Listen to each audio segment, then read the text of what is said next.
Come with me on a journey beyond sight and sound as we experience the Golden Disc Collection, Mutant Tigertron. We are the mutant race.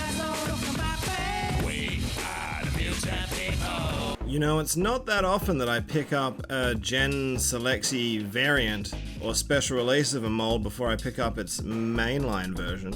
But it's looking like Tigertron's going to be really hard to get hold of here. And so when the opportunity presented itself to get Mutant Tigertron, I couldn't really pass it up. That tiger head looks pretty cool. The eyes are a little bit, I don't know, taxidermy-y, but what do you expect? Now, I get that the whole make him an actual tiger orange thing is an homage to his original box art, and that's why it looks a little washed out. And I guess that's a cool nod for those in the know. The reality is it kind of looks a little bit like one of those suction cupped Garfields that's been in someone's window for too long, and then had its color bleached out by the sun. I said it's hot, I told you damn! Were you born on the sun? It's damn hot! The sculpt is pretty cool. Anyone who has like one of the original Beast Wars Cheetor figures, I do find myself forever going to try and flip that head up to reveal his normal face. Which I think probably would have been a cooler gimmick if he'd had both, if they'd actually managed to give this mold that old school toy effect, but failing that, this is pretty cool. The way his like gold eyes are set kind of gives it a little bit of like a Studio Ghibli kind of vibe, I find. The tampos of the stripes look really good on the textured fur. That's a very cool effect. They're nice and crisp. On the whole, he's a pretty good looking cat despite the desaturated effect of the orange. On the surface, he really does just seem like a blown up version of the Cheetor mold. But once you dig a little bit deeper, you realize that he is. But pretty well every piece has had to be redone because they're not actually the same. They just follow the same transformation scheme. Which is really nice, because in the show they were differently sized dudes. It would have been very easy just to chuck a different head on Cheetor's beast body and his robot mode and be like, boom, Tigertron. It's a little bit different. Instead, they just took that sort of same design philosophy and inflated it to a way where it works better with a tiger.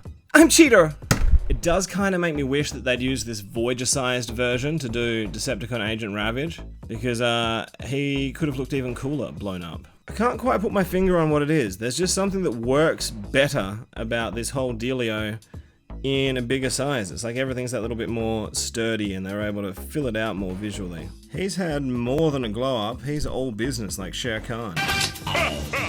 Just by way of another quick comparison, I thought I'd bring in a few beastly otherworldly multiversal misfits. You got T-Rex, Nemesis Prime, and apparently toy-coloured Black Arachnia. Hey, look at them. Isn't that quite the team of eclectic weirdos? Articulation-wise, he moves pretty well exactly like Cheetor did, with the addition of, I think he's got a double-hinged elbow that Cheetor didn't have, which is pretty nifty. He also gets a slightly better range of motion, not a huge one, but a little better. And he's got a heel spur, which makes those little booties look, well, they're still ridiculous, but just not quite as ridiculous as it looked on Cheetor.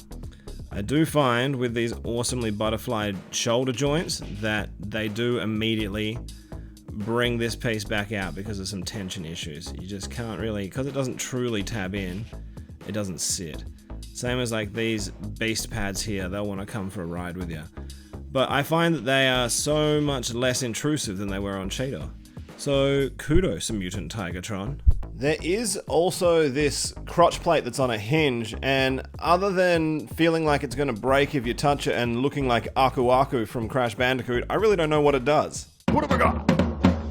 I also really like that you can get his back to fold up so much neater than Cheetor's did. Like as far as backpacks go, that actually looks kind of cool. By way of accessories, we get the Guts Gun. I didn't think I cared so much about the Guts Gun until Kingdom Cheetor didn't have it. So once I saw that Tigatron did, I was happy. I don't know why. You just gotta have that Guts Gun. And then, as is customary for so many mammalian beasts, a tail whip. Pacha, pacha, pacha. My ribs! It's time to transform. War for Cybertron Golden Disc Collection Mutant Tigertron Maximize!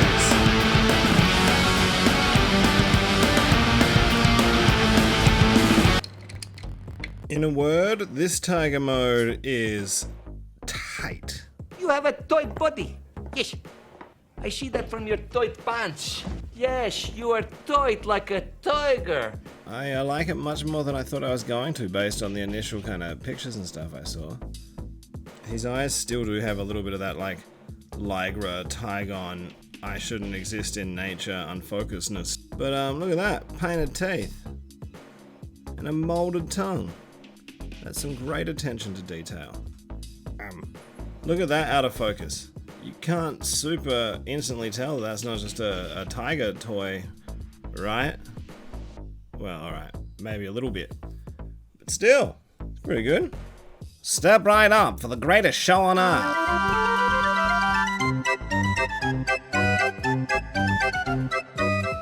Man, being a bigger figure really is a lot more forgiving, isn't it?